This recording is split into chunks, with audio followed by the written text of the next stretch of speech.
अच्छा, चलिए शुरू करते हैं। कभी सोचा है कि हमारे चारों ओर ये सब कुछ, मतलब गाड़ियों से लेकर ग्रहों तक, आखिर चलता कैसे है? देखिए, विज्ञान में कुछ आइडियाज इतने फंडामेंटल होते हैं कि वो हमारे पूरे ब्रह्मांड को समझने की चाबी बन जाते हैं। और आज हम उन्हीं में से एक सबसे जरूरी आइडिया को समझने वाले हैं, यानी गति, जिसे हम मोशन भी कहते हैं। अब ये सुनने में तो एक बड़ा आसान सा सवाल लगता है ना? लेकिन फिजिक्स हमें ये सिखाती है कि इसका जवाब हमारे आसपास की दुनिया देखने के नजरिए को पूरी तरह बदल सकता है।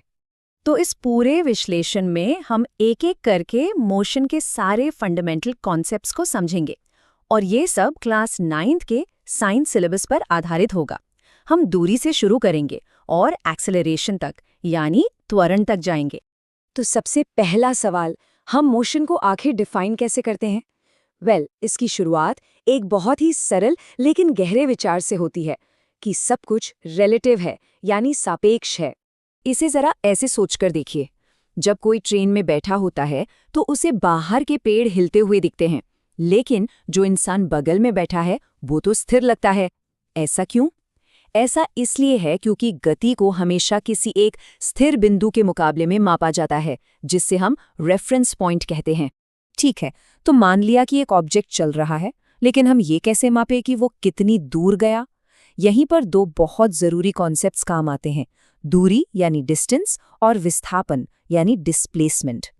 कल्पना कीजिए कि कोई अपने घर से दुकान तक चलकर जाता है, तो उस रास्ते की जो कुल लंबाई है, बस वही दूरी है। अगर उसने 100 मीटर का रास्ता तय किया तो दूरी हुई 100 मीटर। आसान है ना? अब उसी उदाहरण को आगे बढ़ाते हैं। कोई दुकान तक 100 मीटर गया और फिर 100 मीटर चलकर वापस घर आ गया, तो कुल दूरी कितनी हुई? 200 मीटर। लेकिन उसका विस्थापन 0 है, 0। क्यों? क्योंकि वो इंसान वहीं वापस आ गया जहां से उसने शुरू किया था। तो जो सबसे बड़ा अंतर है वो ये है, दूरी हर एक कदम का हिसाब रखती है जो चला गया, जबकि विस्थापन को सिर्फ स्टार्टिंग पॉइंट और एंडिंग पॉइंट से मतलब है। फिजिक्स की भाषा में दूरी एक स्केलर क्वांटिटी है, मतलब जिसमें सिर्फ वैल्यू होती है, और विस्थापन एक वेक्टर क्वांटिटी है, जिसमें वैल्यू के साथ साथ डायरेक्शन भी होता है।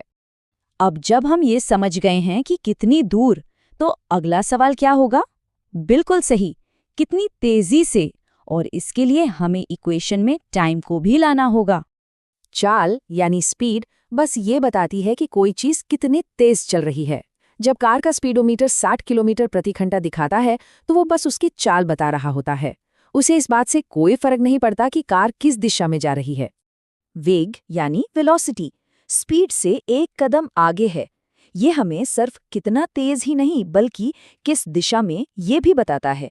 तो 60 किलोमीटर प्रति घंटा ये चाल है, लेकिन 60 किलोमीटर प्रति घंटा उत्तर की ओर ये वेग है। यहाँ पर डायरेक्शन ही सब कुछ है।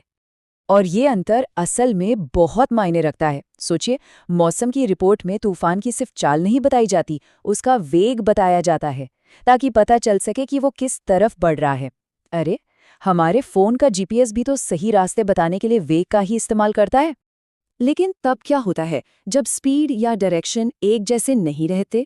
असल दुनिया में तो चीजें हमेशा एक ही रफ्तार से नहीं चलती, और बस यहीं पर त्वरण यानी एक्सेलरेशन का कॉन्सेप्ट आता है।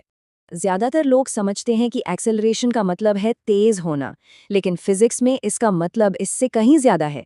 इसका सीधा साधा मतलब है वेलोसिटी में कोई भी बदलाव, चाहे वो स्पीड बढ़ाना हो, स्पीड कम करना हो या फिर सिर्फ डायरेक्शन बदलना हो। तो हाँ, एक्सेलरेशन सिर्फ तेज होने के बारे में नहीं है। जब हम ब्रेक लगाते हैं तो वो भी एक्सेलरेशन है, बस नेगेटिव डायरेक्शन में। और तो और, जब हम एक ही स्पीड पर गाड़ी चलाते हुए मोड़ लेते हैं, वो भी एक्सेलरेशन है, क्योंकि हमारी दिशा बदल रही है और इसलिए हमारी वेलोसिटी भी बदल रही है। तो इन सभी आइडियाज को, दूरी, विस्थापन, वेग, त्वरण, इन सबको एक साथ कैसे लाया जाए? यहीं पर गणित की खूबसूरती काम आती है। ये सभी कुछ बहुत पावरफुल इक्वेशंस के जरिए एक दूसरे से जुड़े हुए हैं। ये है गति के 3 मुख्य समीकरण। इन्हें आप फिजिक्स की मास्टर कुंजी समझ सकते हैं। अगर हमें बस ये पता हो कि हर सिंबल का क्या मतलब है, u यानी इनिशियल वेलोसिटी, v यानी फाइनल वेलोसिटी, a एक्सेलरेशन के लिए, T टाइम के लिए और S डिस्प्लेसमेंट के लिए, तो हम मोशन से जुड़ी लगभग कोई भी प्रॉब्लम सॉल्व कर सकते हैं।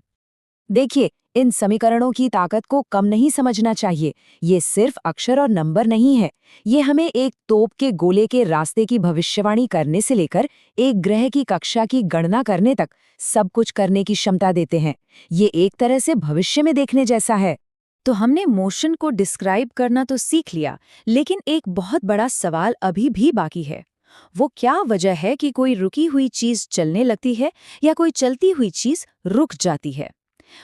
इसका जवाब हमें फिजिक्स के अगले बड़े अध्याय में मिलता है, बल यानी फोर्स में।